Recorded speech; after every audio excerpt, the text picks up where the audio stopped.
ನಾನು ಹೇಳ್ತೀನಿ 5/24 ಯಾರದೇ ನೇತೃತ್ವ ಸರ್ಕಾರ ಇರಲಿ, it is our commitment to the people. ಆಮೇಲೆ ನಮ್ಗೆ ಅವಕಾಶ ಅದ, ನಾವು ಅದನ್ನು ಮಾಡ್ಕೊಳ್ಬೇಕು, ಮಾಡ್ಕೋತೀವಿ. ಮತ್ತು ಮಾಡ್ಕೊಳ್ಳಿಲ್ಲ ಅಂದ್ರೆ ನಾವು ಸರ್ಕಾರದ ಭಾಗವಾಗಿ ಇರೋಂಗಿಲ್ಲ. ನಾನು ಹೇಳ್ಬಿಡ್ತೀವಿ, ಅಲ್ಲ ಸರ್ಕಾರದ ಭಾಗವಾಗಿರೋಂಗಿಲ್ಲ ಅಂದ್ರೆ ಅದ್ರ ನಿರೀಕ್ಷೆ ಮಾಡೋದು ಯಾವತ್ತು ಗೊತ್ತಾಗ್ತದಲ್ಲ. ಒಂದು ವೇಳೆ ಅಂಥದ್ದು ಆಗಲಿಲ್ಲ ಅಂದ್ರೆ ಇವತ್ತಾಕೆ ನಾವು ಜನಪರವಾದಂಥ ರಾಜಕಾರಣ ಮಾಡಿದವರು.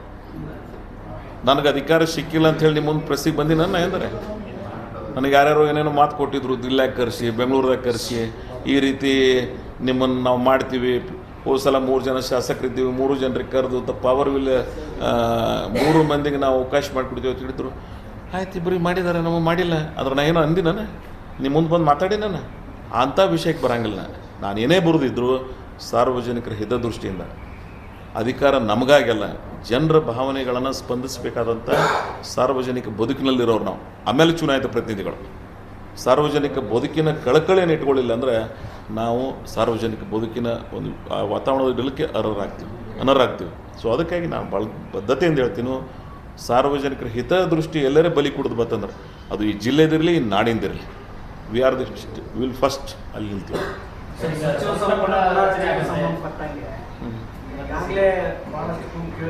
ಅಲ್ಲ, ಅದು ಮುಖ್ಯಮಂತ್ರಿಗಳ ಪರಮಾಧಿಕಾರ. ಸಚಿವ ಸಂಪುಟ ವಿಸ್ತರಣೆ ಮಾಡೋದಾಗಲಿ, ಪುನರ್ರಚನೆ ಮಾಡೋದಾಗಲಿ ಅವ್ರು ನಿರ್ಣಯ ಮಾಡಬೇಕು.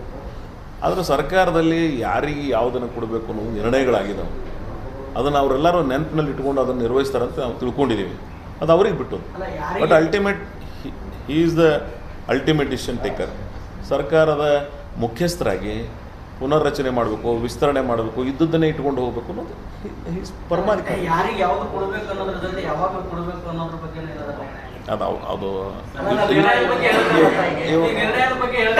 ಅಲ್ಲ, ನಾನು ಅವ್ರು ಕೇಳಿದ್ರೆ ಅಂತ ಹೇಳಿದೆ. ಇದು ನೀವು ಇದನ್ನು ಮತ್ತೆ ಕೃಷಿಕರ ವಿಷಯ ಬಂತು ಅಂದ್ರೆ ಇಲ್ಲಿ ಪಕ್ಷದ ಹಿಡ್ಕೊಂಡು ಯಾರು ರಾಜಕಾರಣ ಮಾಡ್ತಿದ್ರು ಅವರಂತ ಕೀಳು ಮಟ್ಟದವ್ರು ಯಾರಲ್ಲ. ನಾನು ತಿಳುವಳಿಕೆ ಪ್ರಕಾರ ಮಾಡಬಾರ್ದು, ಮಾಡಿಲ್ಲ ಅಂತ ನಾನು ತಿಳ್ಕೊಂಡಿನಿ. ಅವ್ರ ಬಗ್ಗೆ ನಾವು ಏನಾದರೂ ರಾಜಕಾರಣ ಮಾಡಿದ್ದೀವಿ ಅಂದ್ರೆ ಅದು ನಮ್ಮ ಆತ್ಮವಂಚನೆ ಮಾಡ್ಕೊಂಡಾಗ್ತದೆ. ಸೊ ಮಾಡೋದಿಲ್ಲ. ಆಮೇಲೆ ನನ್ನ ದೃಷ್ಟಿಯೊಳಗೆ ಯಾವುದೇ ಸರ್ಕಾರಗಳಿರಲಿ, ನೀವು ನೋಡಿರಿ ಫ್ಲಡ್ ಬಂದಾಕರೂ ನಿರ್ದಾಕ್ಷಿಣ್ಯವಾಗಿ ನಿಮ್ಮ ಮುಂದೆ ಬಂದಿದ್ದೀವಿ ನಾವು. ನಮ್ಮದೇ ಸರ್ಕಾರ ಇರಲಿ, ಬೇರೆ ಪಕ್ಷ ಇರಲಿ. ನಾನು ಅವತ್ತು ಹೇಳಿನು, ಎಲ್ಲೆಲ್ಲಿ ನದಿಗಳದಾವ, ಫ್ಲಡ್ಗಳು ಬರ್ತಾವೆ, ಒಂದು ಸಮಗ್ರವಾಗಿ ಒಂದು ಪ್ರಾಪರಾಗಿ ಮಾಡಿ ಅಂತೇಳಿ. ಇವತ್ತು ನಾವು ಮಾತಾಡೋಂಗಿಲ್ಲ ಫ್ಲಡ್ ಬಗ್ಗೆ, ಯಾಕಂದ್ರೆ ಈ ತೊಗರಿ ಇಶ್ಯೂ ಅದು. ಆದರೆ ಯಾವ ಇಶ್ಯೂ ಬಂದಿರ್ತಾವೆ ಅಷ್ಟು ಮಾತಾಡಿ ಮತ್ತೆ ನೆನಪಾರ್ಬಿಡ್ತೀವಿ ನಾವು. ಸೊ ಸರ್ಕಾರಗಳು ಹಂಗೆ ಆಗಬಾರ್ದು. ನಿರಂತರ ಈ ಸಮಸ್ಯೆಗಳು ಮುಂದೆ ಬರ್ತಾವೆ. ಈಗ ಹೆಂಗೆ ನೀವು ಗುಜರಾತ್ಗೆ ಹೋದ್ರಿ, ಕಚ್ಗೆ ಹೋದ್ರಿ ಅಂದ್ರೆ ಅರ್ಥಕ್ವೇಕ್ ಇರ್ತದೋ ಇಲ್ಲೋ, ಜಪಾನ್ದಾಗ ಅರ್ಥಕ್ವೇಕ್ ಅದೋ ಇಲ್ಲೋ. ಸೊ ಜೀವನದ ಭಾಗವಾಗಿ ಸಮಸ್ಯೆಗಳು ನಮ್ಮ ಜೊತೆಗೆ ಅದ, ಅದ್ರ ಜೊತೆ ನಾವು ನಿರಂತರವಾಗಿ ಇರಬೇಕಾಗ್ತದೆ. ಸರ್ಕಾರಗಳ ಆದ್ಯತೆಯೂ ಆ ರೀತಿ ಇರಬೇಕಾಗ್ತದೆ. ಇಲ್ಲ ಅಂದ್ರೆ ಅದು ಸರ್ಕಾರ, ಅದು ನಾಗರಿಕ ಸಮಾಜ ಸರ್ಕಾರ ಅನ್ಸ್ಕೊಳಂಗಿಲ್ಲ. ಅಂತ ನಿಜವಾದಂಥ ಜನರ ಭಾವನೆಗಳ ಸ್ಪಂದನೆ ಮಾಡಲಿಲ್ಲ ಅಂದರೆ ಅದು ನಾಗರಿಕ ಸಮಾಜ ಸರ್ಕಾರ ಅಲ್ಲ ಅಂಥೇಳಿ ಸ್ಪಷ್ಟವಾಗಿ ಹೇಳಬೇಕಾಗ್ತದೆ. ಯಾರದೇ ಇರಲಿ ಅದು. ಅಂಥವು ಯಾವ ಏನಾದರೂ ಚಟುವಟಿಕೆಗಳು ನಡೆದು ಅಂದ್ರೆ will oppose and will come out from that government.